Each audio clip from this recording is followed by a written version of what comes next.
Hey guys, how you doing? I hope you're doing great out there. So thank you so much for checking out this video. I'm grateful. Let me show you something. You heard those chords right there? I'm gonna play it one more time.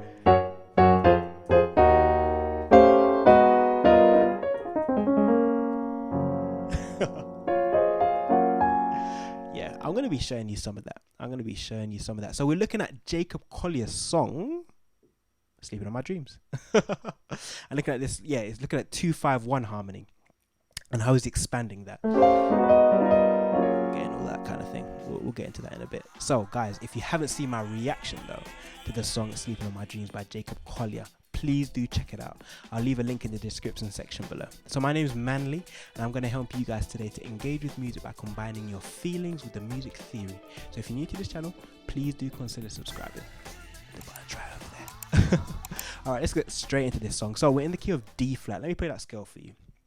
So you're going to have D flat, E flat, F, G flat, A flat, B flat, C and D flat. Yeah, so all these blacks and these two whites, which are F and C. Alright, so the progression in terms of the chorus starts on chord 4. 1, 2, 3, 4. So it's a G flat major chord. G flat, B flat and D flat. My left hand's just adding some weight, adding some bottom by just emulating or copying what I'm doing here at the bottom. Yeah, so I'm doing the G flat there. Next chord is chord 3, which is F minor, F, A flat and C. And then we're going to be playing a 5, so 1, 2, 3, 4, 5, but it's a sus chord, and we're going to make that by literally going down a tone. So that's a tone by 2 semitones. That's what that tone is right there, made up of 2 semitones. We're playing a major chord of that. So remember, my right hand has gone down by a tone, which is 2 semitones, 1, 2, and I'm playing a major chord of this G flat. And combined, I have an A flat sus or 5 sus chord. Yeah, so we got this. Nice. Then we're going to have the same chord, which is chord 4, chord 3, and then we're going to go down to chord 2, which is E flat, G flat, and B flat. Yeah, so let me play that for you. This is the chorus. And you're going to get these chords. Check this out. It'll take us back to... So we're going to look at that. We're going to look at that. Like, how can we rationalize these? Alright, let me unpack it. So if we look, that as much as we're in the key of D flat, at this particular point, we're actually thinking more so in terms of approaching this G flat. Like we're coming back to this note right here. So that one I'll come to a bit later, this one right here. But this note, we're going to start here. And this note is actually chord 2. Because if you notice, I've actually got, if I actually just play it in a root position, I've got a B. And that goes against the D flat major scale. So already you can see that we're doing something a little bit different. We're expanding the harmony here. And why does it work? Well, this note in relation to this, because this is where we're approaching, we know that we're approaching chord 4. So this is chord 2. And if you look at the G flat major scale, 1, 2, 3, 4. Ah, that B, that's where that B comes from, and that's why it works. 1, 2, 3, 4, 5, 6, 7, 1. So we're going to be playing this, and I'm putting a minor on it. Yeah, I'm sorry, I'm putting the 7 on it, the flattened 7th. So if I do it in root position, or yeah, like a fundamental position, it would be like this. So A flat, B, D flat, and then this G flat on the top. But I'm choosing to do it down. Just the voicing that I'm choosing to do. Yeah. So that's 2 in relation to this key. Okay, great. Then Jacob does this though, or something like that, but it's definitely playing a G, and it's like a sharp 5, sharp 9 chord that I'm playing here. So that's what we got here. So the notes are made up of G, B, F, B flat, and E flat. And that makes a G 7 sharp 5 sharp 9 chord. Yeah. So essentially we're going from this 2, like flat 2, you can see it, to the 1 in relation to this particular key, because we know we're approaching this. Yeah. All right, cool. So if I just contrast that with, you kind of get the same effect. And I'm going to just break this down just so you can kind of see like the foundation in terms of like where this note comes in and stuff like that in terms of this G. So we've got 2. And I was saying about this flat 2, but actually you could play this, which, as much as it sounds a bit less, you can kind of hear the harmony clearer. So What is this note in relation to that? Because we know that we're approaching the G flat. It is the 5. 1, 2, 3, 4, 5.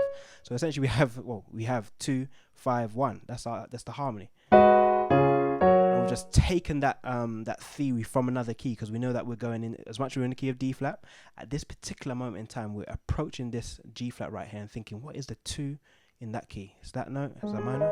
What is the 5? It's that note. I'm doing it down the octaves. I think it sounds better. We could go if you want, yeah, but 2, 5, 1, yeah. So let me play that for you. That's this basic option. So here we go. Here we go. Here we go. Here we go. Yeah.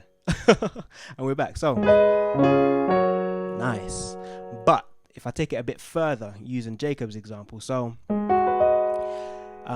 before that note, we actually have this kind of chromatic pull. Now, I'm playing it like this. So I'm playing an A7 sharp 5 sharp 9. The notes I'm playing are A, C sharp, G, C, and F. And honestly, I'm just thinking about that as just being like tension before this note. Yeah. So yeah, it's a bit of tension. But then this note right here, this G, still a sharp 5 sharp 9, and I'm voicing it like this. So G, B, F, B flat, and E flat. If I just play around with this so you can see this a bit clearer, if I put this E flat down and I play the B like this, yeah, still the same chord, I'm just playing a different voicing. But if I move my left hand, rather than playing a G, which is what Jacob had, he had a G on there, I'm going to be playing, in terms of the bass, I'm going to be playing this 1, or think about it as 5 in relation to that. And listen how it sounds. Do you see that? So rather than going, we've got, which sounds closer to the foundational example that I gave you at the start, which was this. Remember this? That 2, 5, 1. Check it out now. So we just got this. We've got more notes, but it's still, you can see where it's coming from. And if you notice, I was just playing a triad before, which had D flat, F, and A flat. This now is, I know you got these other notes, but you still have the foundational major third in there. So we know that this is a major. Yeah, in relation to, I know if I move that up there, and I move the B up, maybe you can see it maybe a bit clearer. I've got the F in there, that major third. What I'm trying to say is that this chord right here is fundamentally built on, yeah. And what does this chord make? It's the D flat 13. Yeah, but it's still built upon this D flat major chord, and I'm just choosing not to have the 5th in this particular voicing. So that's how that works. You know, 2, 5, 1 in relation to this particular chord. 2, 5, 1 could be now translated now to be like, okay, I'm gonna get some tension before it, which is this, that A sharp 5 sharp 9 going to the 2, and then rather than doing the 1, I'm just creating this tension, keeping that tension going chromatically, da, da, da, as opposed to going, I'm going, you can see it like that, or with my voicing, but still going to 4, yeah, 2, 5, 1, and we're just expanding it. And there you go. So guys, you know I'm a big advocate in terms of doing this in different keys, right? So let's just go up a half step. Let's go to D. So the D scale, D, E, F sharp, G, A, B, C sharp, D. So this progression is 4, 3, 5 sus. So G major, F sharp minor, A sus, yeah, and then 4, 3, 2. Yeah, that's our progression to start with. Let me just play that for you. So here we go. Yeah.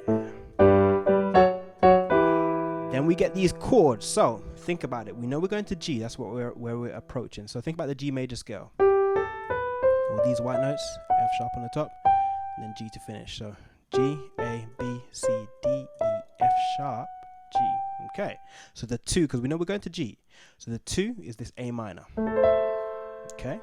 The 5, 1, 2, 3, 4, 5 is D. So that's kind of just looking at that foundation. So 2, 5, and 1, or in relation to the G, which is 1, 2, 3, 4. It's the 4, but we're thinking about this particular chord. We're thinking about this particular chord in terms of the 1, because we're approaching it, yeah, with these other chords. 2, 5, 1. Okay. Then let me just play the example so you can just hear that. Yeah. So yeah. There we go.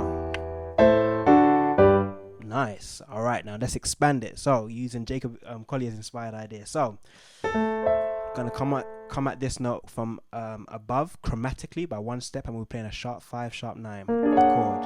So I'm gonna do it in sharp. So A sharp, D on my left hand, then G sharp, C sharp, and F sharp. And we're back to this. I'm playing the -7 on it. That's my G right there. So I've got A, G, C, and E. And then I'm gonna just go chromatically down. So da da do.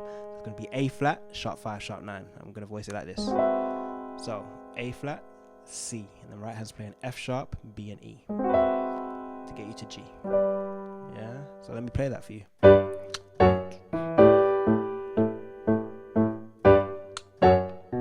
we go.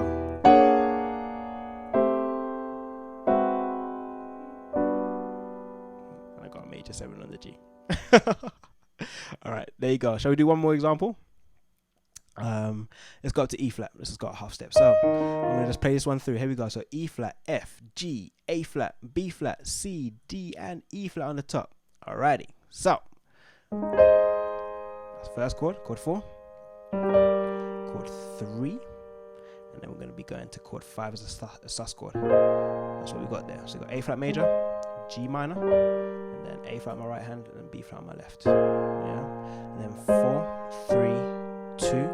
I'll go straight in with Jacob's example. So we know that we're going to that A flat. So the 2 is there, but that's going to be the kind of crunch before it. Yeah. So we're playing this as an altered chord.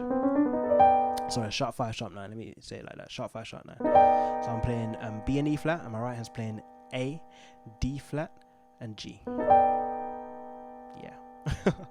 Then B flat minor. I'm playing a B flat minor 7. So I've got B flat, and then my right hand's playing A flat, D flat, and F. And then we're gonna go down a half step to this one right here.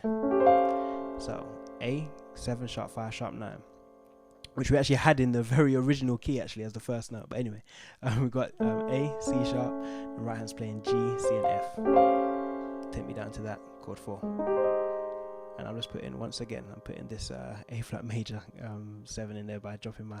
That's a bit of extra. I might have to do another video about this actually, in terms of making major 7 chords by literally just dropping the thumb. But yeah, we could just have the triad. There you go, guys.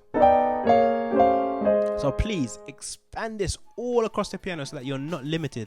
Play it in all 12 keys and work it out so you know it really, really well. So there you go, guys. If you enjoyed this video, please do give it a thumbs up. Also, if you're new to this channel, please don't forget to subscribe and don't forget to hit the notification. Yeah, that bell, so that you will never miss out when I upload new content. I'll see you in the next video. Take care and bye for now.